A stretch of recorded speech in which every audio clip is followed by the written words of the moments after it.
And as she goes, she notices every other clock has simultaneously stopped at 3 a.m. as well, and she just loses her mind. Like, I was like, he's 100% gonna get shot or something's gonna happen. And he did. He got murdered in public.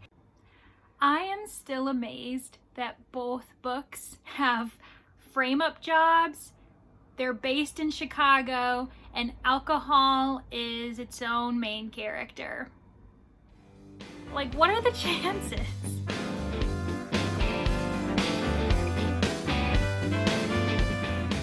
Hi everyone, welcome back to Leandra the TBR0. Today, my hair is super curly, and I honestly haven't done anything differently to it. Sometimes it comes out in loose waves, other times it looks like a bit crazy, but either way, I felt like I had to comment on it before we got deeper into the video.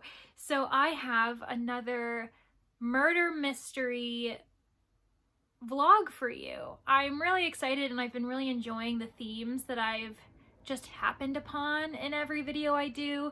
So for the first murder mystery vlog I did, the focus was on setting. So both mysteries occurred on cruises. The second one I did was focused on age categorization. So they were two middle grade mysteries. And now the two that I intend to cover for this mystery vlog actually focus on false accusations and the detectives having to find the real killer in order to clear an innocent person's name. And the two books that I've decided both happen to be a part of the Otto Penzler Presents American Mystery Classics. I absolutely adore these editions so much, especially because many of these authors haven't been published, some of them in decades, in regards to republished work. So for instance, I think it was Vincent Starrett was the last mystery classics author that I had discussed, and I'm pretty sure it had been over 20 years since any of his work had been republished. And so that means the access that we have as modern readers to these old works is quite limited. So I feel really fortunate that Penzler Classics has made the effort to republish these older books, especially because they're so much fun. So let's discuss which two books I'll be reading for this vlog.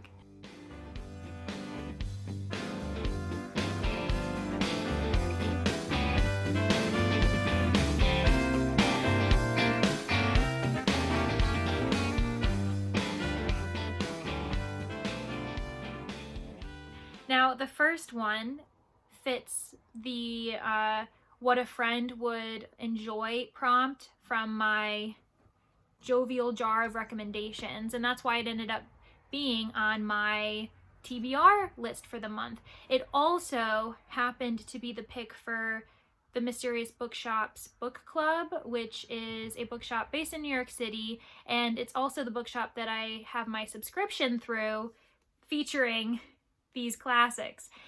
This title, though, isn't a part of the subscription. I just was super excited to be a part of the book club, so I bought it.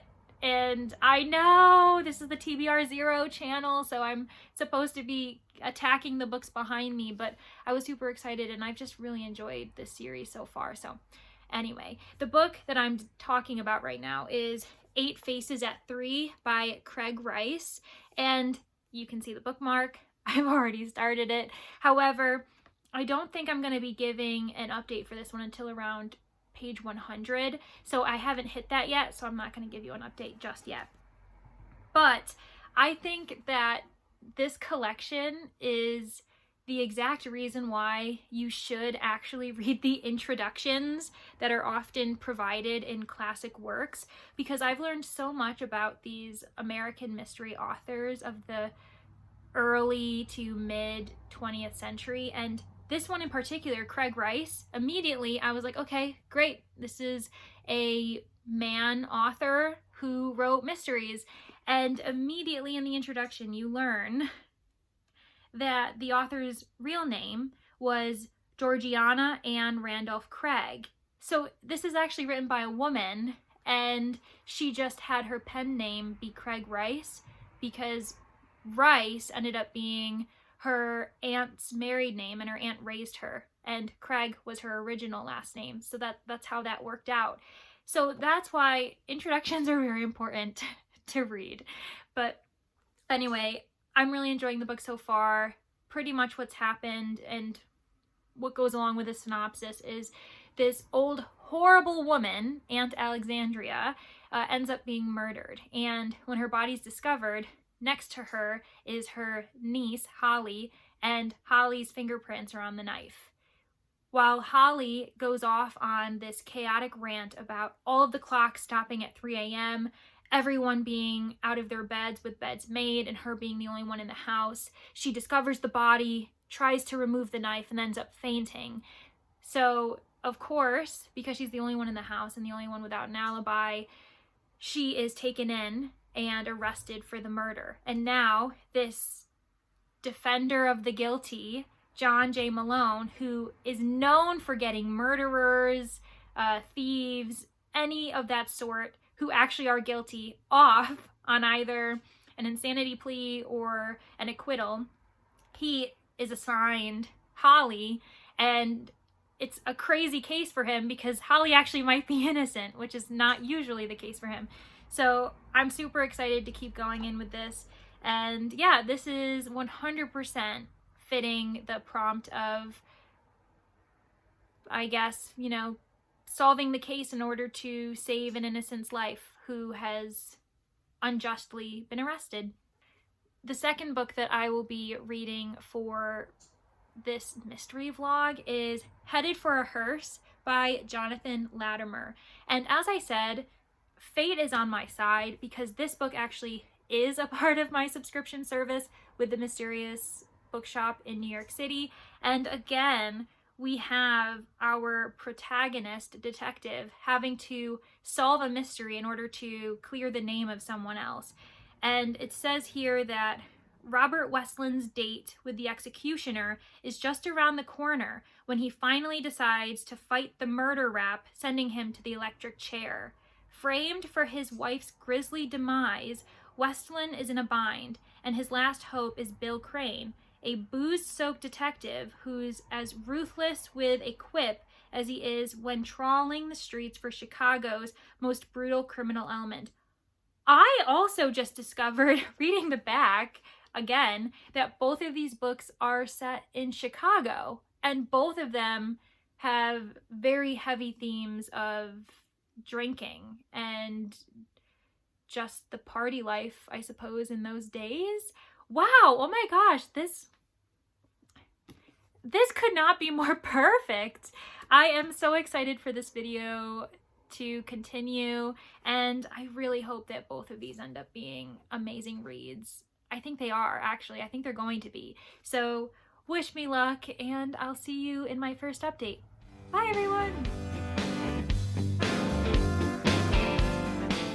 I am still amazed that both books have frame-up jobs, they're based in Chicago, and alcohol is its own main character. Like, what are the chances? But anyway, I read an additional chapter, got to page 100, and so I'm going to give my first update of 8 Faces at 3 by Craig Rice. I am having such a fun time, not only with the narrative, but it has allowed me to realize the differences between cozy British detective fiction during the Golden Age, cozy American detective fiction during the Golden Age, and then what is to come slowly but surely. But also I think it did exist during this time, because I think this was published in 39, maybe? But anyway, is the hard-boiled detective American noir scene, which occurs both in literature but also in film. And what's interesting is the film noir, detective fiction noir scene in America is on one side of the spectrum, and then the very cozy, witty detective fiction of Great Britain is on the very other side of the spectrum.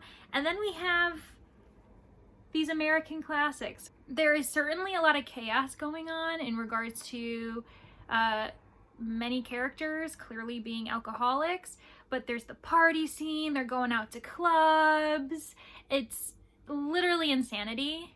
And at the same time, we have very funny, humorous, and logical banter going on, which is what's reminding me of the British detective fiction.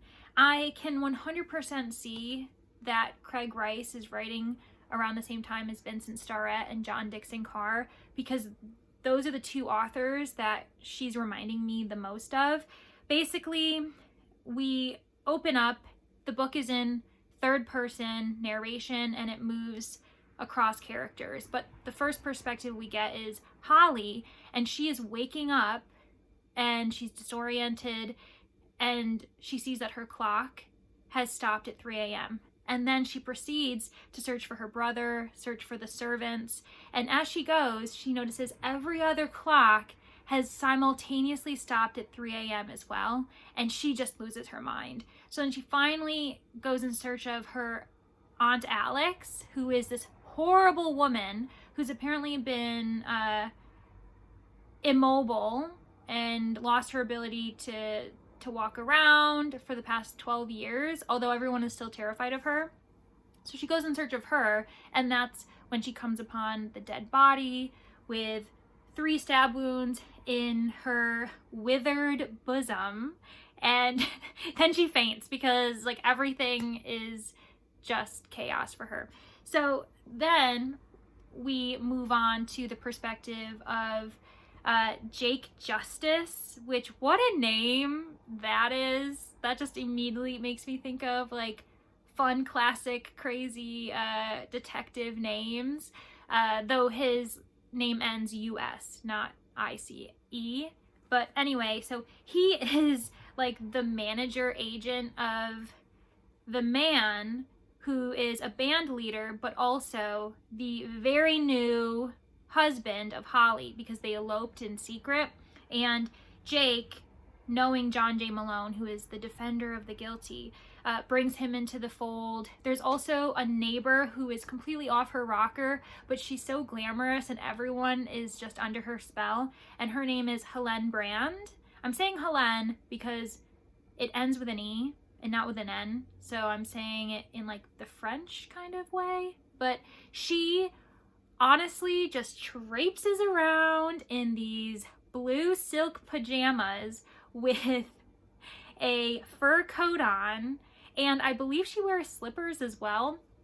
But she's like this young, gorgeous debutante who can give as much as she gets, and they all think she's insane, but at the same time they all literally follow exactly what she suggests, including plan a jailbreak in which they consider the idea of breaking Holly out of jail as if that's going to make any of the situation easier. So this is just pure insanity, and it's really making me appreciate the American detective fiction genre, because I'm realizing that that's a huge cornerstone within this specific demographic of literature, because I thought it was just like, what are the chances that John Dixon Carr and Vincent Starrett have a bit loony humor going on?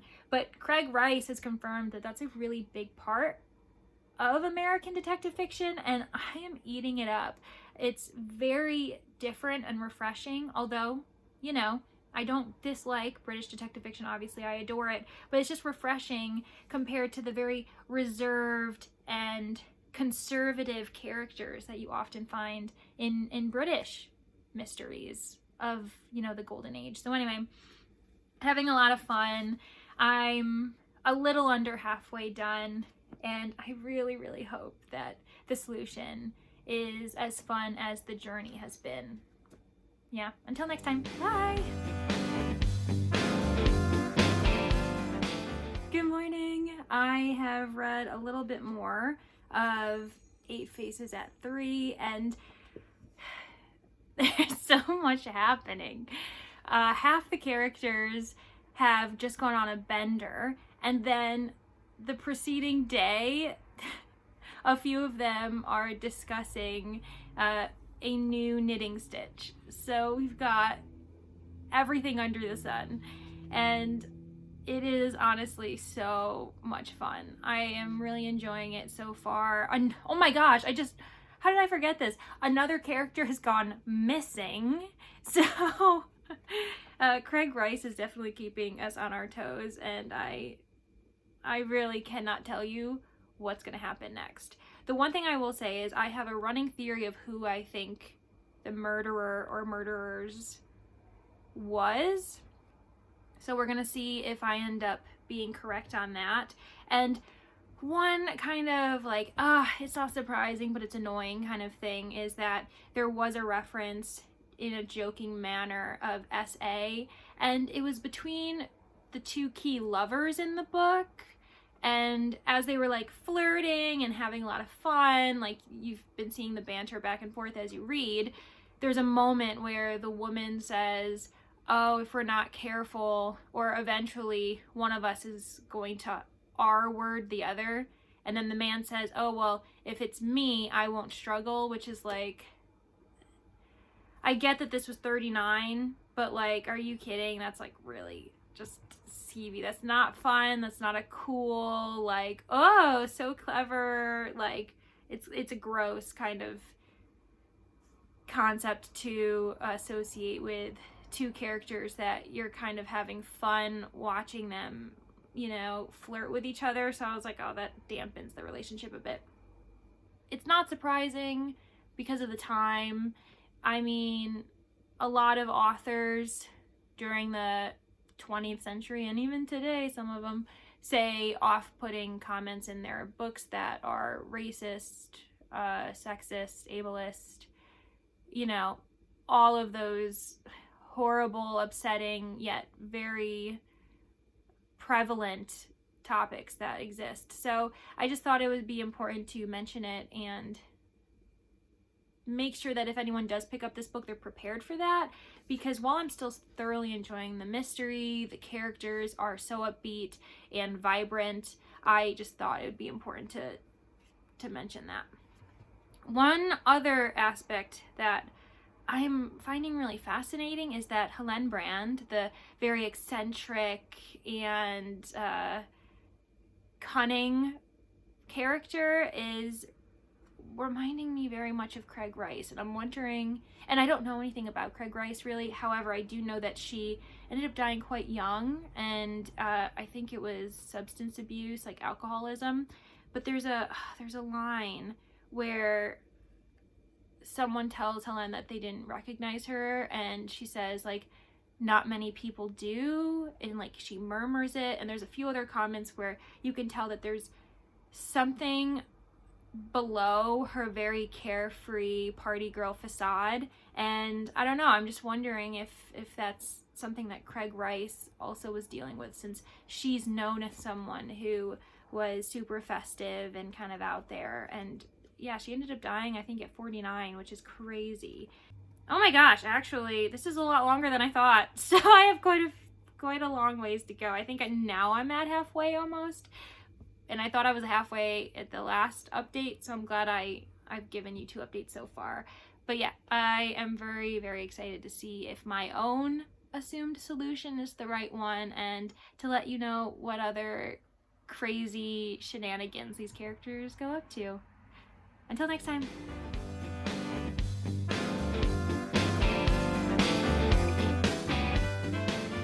I just finished 8 Faces at 3 by Craig Rice, and so I'm going to give a pretty accurate, immediate reaction to the story as a whole, especially to the ending.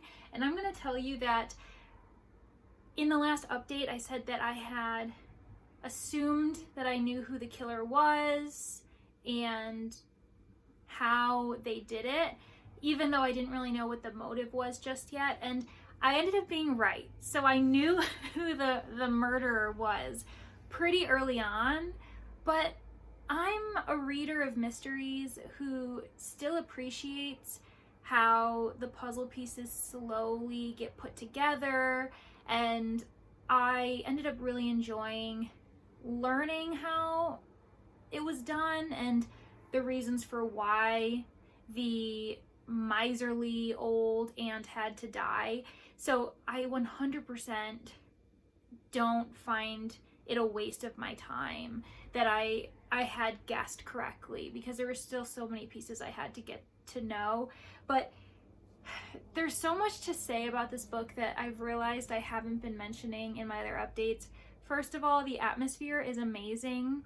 It's during winter, which makes it so much more interesting because there's the icy roads, it's dangerous, it's snowing all the time, and as they're running around chaotically throughout the city trying to figure out, you know, the reasons for the murder and who did it.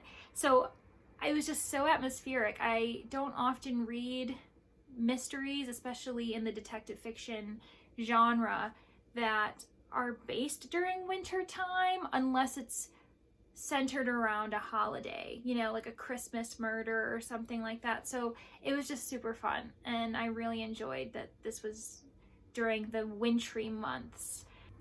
Throughout the story, it is mentioned either imaginary headlines or actual headlines keep getting brought up as the story progresses. And nowadays, I don't know, we've got social media and other, you know, video streaming outlets, so newspaper headlines aren't as big of a deal, but this made it a very sensationalized crime, which made it also very believable for the time period. So that was super fun. And the last thing I want to mention is that all of the characters have huge roles in regards to deducing how the crime happened and why. So it's not just the John J. Malone lead detective, because he doesn't play as big of a role, even though he's the one who ends up, you know, divulging the big reveal in the end. He doesn't have as big of a role as Jake and Helen in their like active running around the city. So it was really interesting to see how they worked as a group and multiple times they'd all kind of come together and trade information and just shoot the breeze and throw out different ideas. So that was super fun. And one unique thing is that this John J. Malone guy, he's a lawyer who defends the guilty, knowingly making sure that his clients, whether they truly are murderers or thieves or whatever, are released back into the wilds of society. So at one point when they're introducing him, Craig Rice, she discusses his take on morality and how he's like, well, you know, if we had ethics, like actual ethics in society, we wouldn't need lawyers in the first place. So to discuss ethics and morality is just silliness, since like the profession of being a lawyer in itself proves that humanity doesn't really have that. So it was just a really unique perspective, since usually detectives are, you know, the very righteous, you know, high morals kind of characters. So this was a very interesting taste. But yeah, so I had so much fun. I don't think I have any complaints about this book at all. Unfortunately, there is some misogyny in that one poor and horrible joke about SA, and you know, there are some, you know, racially charged jokes, which all make sense to the time period, but overall I really enjoyed it and had a lot of fun. So I think I'm gonna have to give this book a 5-star rating. I had so much fun. I'm definitely gonna read from this author again as soon as I can get another copy of one of her books. So yeah, 8 Faces at 3 by Craig Rice.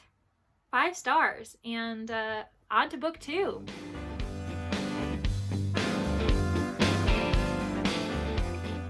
Hey everyone, this is your mid-video update to consider how you're feeling about the video. If you're enjoying it, then I think you should give it a like and then consider subscribing to my channel and ring that little bell that's in the corner as well. So then any other time another vlog or video that's on my channel pops up, you'll be one of the first people to be notified. So yeah, I hope you enjoy the second half, and thanks for watching. Bye everyone! First update for Jonathan Latimer's headed for a hearse, and yes, I purposely wore green so that I could match this gorgeous cover. I am only 42 pages in, so this is a pretty early update to be discussing what's going on with the book. However, I think that the scene has officially been set and we're about to get into the really nitty-gritty detective activities that are about to ensue, because the first couple chapters are narrated to follow Robert Westland, who is the falsely accused and convicted husband whose wife was murdered. And so everyone immediately found him to be the prime suspect, since he was apparently the last person to see her alive in her apartment. Her apartment was locked from the inside and she was shot, supposedly with his gun, which has gone missing. So there's just all of these crazy things that are happening. Not only was he convicted, but he is currently awaiting the electric chair, which is scheduled a week from when the narration begins. And originally, Robert ends up just accepting his fate, accepting that he's an innocent man who's been wrongly convicted. However, an event happens within his section of the prison that makes him realize he should actually be fighting for his life. And so he gets in contact with a lawyer and admits that he received about 2 weeks prior a strange and anonymous note where the anonymous writer says, "Hey, I can be your alibi, or at least I saw something the night your wife was murdered that could prove your innocence. However, I didn't come forward because I was participating in some illegal activity. But if you end up reaching out to this one guy and let him know that you're looking for me, then he'll get you in contact with me and I can help." And so the lawyer, after hearing Robert's account of the events and the investigation, ends up believing him, and he goes as far as reaching out to this detective agency in New York City, and that agency is the reason why we meet Bill Crane, because he is the second in command at that agency apparently, and he flies in the next morning with his assistant to join in the chase for the real killer. And what's interesting about this is that Robert, being a rather wealthy man, because he was a partner at a law firm, it seems, he pretty much bribes the warden of the jail to let him have visitors throughout the week before his execution. And he brings together this huge meeting thanks to his lawyer getting in contact with everyone. And everyone invited is pretty much his friends, family, business partners, anyone who's close to him who could have some type of understanding or insight to why he was the one who was framed, why his wife had to die, everything that really has to do with this case. And I'm really excited because I didn't know going into this, big surprise, but I didn't know that this is a hard-boiled noir novel. I was coming in anticipating it to be a cozy detective fiction mystery, but alas, it's far grittier and just a bit darker in tone than what you'd expect of a cozy mystery. I'm really loving it so far. However, there's already been some racist undertones as well as some blatant racism going on, which in the introduction, we are warned. That's why you should read introductions when they exist. But also, it's just evident that if you've ever seen film noir, where these hard-boiled detectives are, private investigators, the bottom of the barrel type of, investigators, they get in some hairy situations. I think this one's going to have a lot of action in it, a lot of double crossing, and people lying blatantly to the like others who are trying to help, and it's probably going to cause other deaths. And I'm really not someone who has a lot of experience in literature when it comes to hard-boiled detectives, but just last summer I decided to dip my toes into that genre, and I read, what is it, Devil in a Blue Dress, and that is a classic hard-boiled detective novel, and a lot of people died. It was crazy. So I'm expecting that, and I'm also expecting there to be some, like, a lot of objectification of beautiful women. It's already kind of started, but I'm just gonna enter or continue through the novel with an open mind and see if I can just have fun with the wild ride that will inevitably ensue. So yeah, can't wait to let you guys know what I think when I get a bit more further in.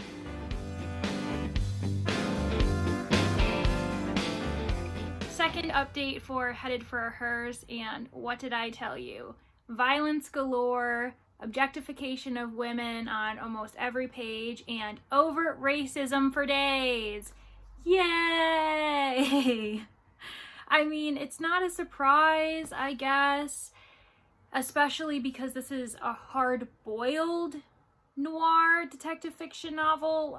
Like, cozy mysteries are usually a bit more subtle during this time period, but the hard-boiled American stuff is seeping with it, and it's really actually getting on my nerves, especially the women being sex symbols and the strange obsession in the descriptions of their bodies and their clothing specifically. That was something I wasn't anticipating. And Latimer does this for the men too regarding the clothing, but of course the clothing for the women is usually in a way to depict what their bodies look like. So it's just, it's getting a bit ridiculous, especially since the women that are also being featured are often like call girls, waitresses, or, you know, they're just in places of clearly lower like public sphere status, which is also frustrating, although accurate for the time. But yeah, it's really gross, especially since it often is coming from the two main detectives, Crane and his assistant Williams. So that's just off-putting and annoying. And the overt racism, there was a time not too long after I stopped reading where I was like, am I going to DNF this book? Because it was getting to the point where the N-word was being used, as well as a few other slurs, and they were being used so casually, not only in the dialogue, but in the narration. So you know that Latimer himself is very much a racist. The intro that's given by Max Allan Collins addresses the fact that a lot of derogatory and racist slurs are being used, but he kind of suggests that we shouldn't, you know, like, put our anger towards the author because it's just him depicting that in the characters. And I'm like, no, there's no way. He's 100% a sexist and racist person. And I'm gonna keep going because the mystery in itself is still very interesting, but these two aspects are really killing the vibe for me, and they're making me not want to read him again. And I just don't know if hard-boiled is for me, but you know, there is a lot of action, so that is something that I was expecting, and it has been pretty fun. There is at a fun, you know, upbeat restaurant / concert venue, everybody's having a good time, and then suddenly someone gets shot in the face. Like, out of the blue, the narrative just tells me that they get shot in the face, and the description after is so visceral regarding, like, his jaw, and I don't even want to get into it, but that literally came out of left field. And then later on in the story, there is a drive-by shooting in which Crane and Williams have to duck, and then Williams shoots back, and it's just like, well, that happened. And it really actually, while I'm reading it, I'm gasping, but then I reflect on the storyline and the genre it's attached to, and I'm like, yeah, I mean, you'd see that in a film noir, you know, hard-boiled story as well. So it's really not, it's par for the course, you know, but it's just, oh my God, it's so much. And it has been fun, but it's also just been like ridiculous. I'm like, of course it's going to be a bloodbath. And I did predict that. However, the one thing that's really annoying is, you know, the man who gets shot in public while everyone else is dancing and having a good time at this club restaurant.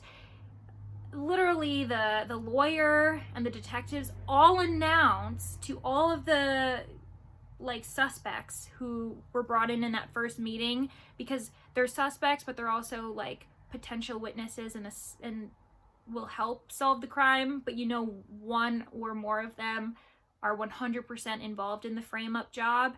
So they announced to everyone, hey, we're looking for this guy, and this is where we're gonna go find him and meet up with him to learn how he can help us get Westland off and actually like convict the real murderer. And I'm like, why are you telling everybody this? Like, I was like, he's 100% gonna get shot or something's gonna happen. And he did. He got murdered in public, shot in the head 3 times. Oh my God. I was like, you've got to be kidding me. So that was predictable. But again, it's because of my personal experience with hard-boiled noir films and that one other book. Why do I always forget what it's called? Devil in a Blue Dress. The name in itself also shows the objectification in that book as well. So yeah, I'm gonna keep going. I'm about halfway. I honestly think I forgot to tell you all that the reason why I'm giving this update is because I'm officially halfway through the book, but I am. And we'll see if I feel the urge to give another update before the ending, or I'll just do kind of a nice wrap up if I can get to the end without being any more frustrated with this author than I am. So yeah, second update done. Wish me luck in the final half of the book. Bye!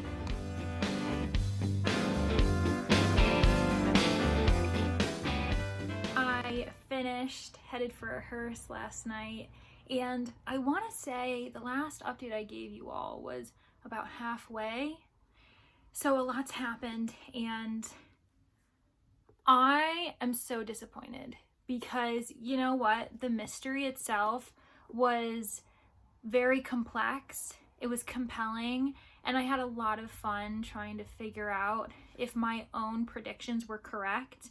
And the reason why that's really disappointing is because of how much other aspects of the novel ended up making me never want to read another book by Jonathan Latimer again.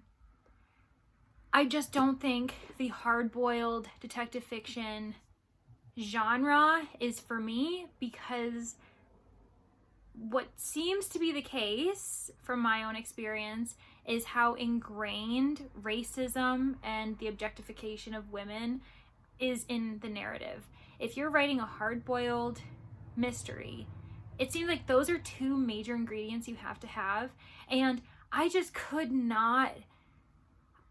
get away from it. That's the problem. Even if you just want to focus on the mystery itself, Latimer forces you to participate in a sort of voyeurism where you're just constantly watching and sizing up the women who are within the narrative, no matter how important they are, whether they're, you know, gorgeous and you can't help but look at their bodies, or if they're apparently not to society's standards of beauty, so the narrator can't help but comment on the fact that this woman is not up to snuff. I was just disgusted. It was really frustrating. even during the freaking reveal, every single man in the room, when everyone was brought together, every single man who ever spoke or was mentioned, at one point, it was also mentioned that he was staring at Miss Brentino. And I'm like, can we please just focus on the fact that we are hours away from the execution of an innocent man? I really am really mad because it really is a genuinely impressive mystery. And actually, I think it's more intricate than the one with Craig Rice, though honestly, they both have a lot of similarities. There was a ridiculous amount of similarities between these two books that I never in my wildest dreams would have predicted when I started this vlog. So like, I guess good for me. But yeah, so while this mystery was a bit more sophisticated, I guess, in regards to just the intricacies of getting everything right, timing and all this other stuff, I just hated it. Oh gosh, that makes me so mad because this book ended up being a 5-star read. I adored it, even though it was a bit predictable, but I had the most fun time with the characters. And yet this one, I am going to end up giving it 1 star. Genuinely, my first 1-star review for 2022.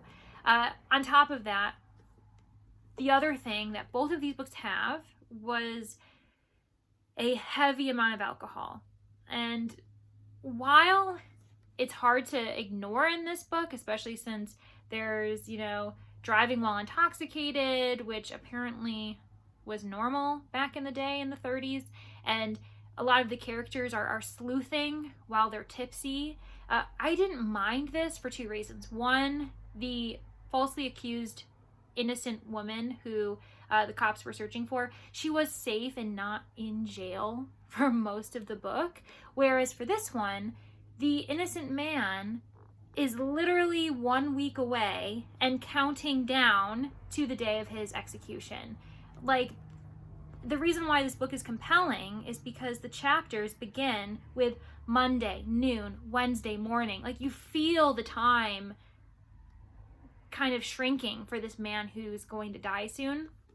So that's why I'm really frustrated about this book and how the professional detective, these are amateurs who just don't know what they're doing. They're chaotic in real life or whatever. So the fact that they're also trying to solve a murder, it's just an added thing to their lives. Like, that they don't make any money for solving a crime because that's not their day job. Whereas this guy, it's literally his profession. He flew in from New York City, where he's a part of like an actual professional agency, and he's hired to solve this crime.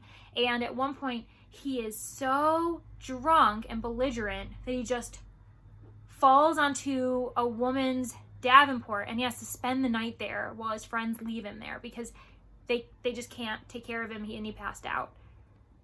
Like, I just cannot get over how annoyed I was at so many other parts of the book that I honestly could not even enjoy the mystery when it was solved.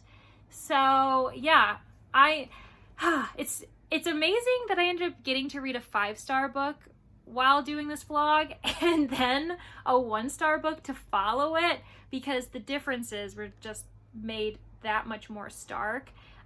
I did end up having a lot of fun with this vlog. I hope you did too, and I really hope you pick up this book, and I hope you consider not picking up this book unless you decide that you've never read a hard-boiled book before and you do want to see what the genre is about. Then this is probably a really good example of it. Again, the only other hard-boiled book I've read is by Walter Mosley, and it was written in 1990, but it's set in like 1940s, 1950s, and it's called Devil in a Blue Dress. It's very well known as a classic hard-boiled narrative, and the parallels are ridiculous. So that's why I think this is a really good, terrible example of what's typical of the genre. And I am familiar with film noir, which was born out of hard-boiled detective novels. So yeah, only if you want to experiment and treat this as a case study, then yeah, sure, try this book out. And that is the end of another mystery vlog. I had a lot of fun, even though one of my books ended up kind of being a rotten egg. And I 100% am going to do this again very soon. If you ended up having fun with me and you got to the end of the video, then consider giving it a like, and also consider subscribing to my channel and ringing the little bell so then you're notified immediately when I upload another video like this. And also, if you end up deciding to read either of these books, or you have already read them in general, I would love to hear your thoughts, especially when it comes to the difference between cozy mysteries and hard-boiled fiction. And yeah, thanks everyone for spending a little of your day with me. I hope you have a great one. Until next time, bye!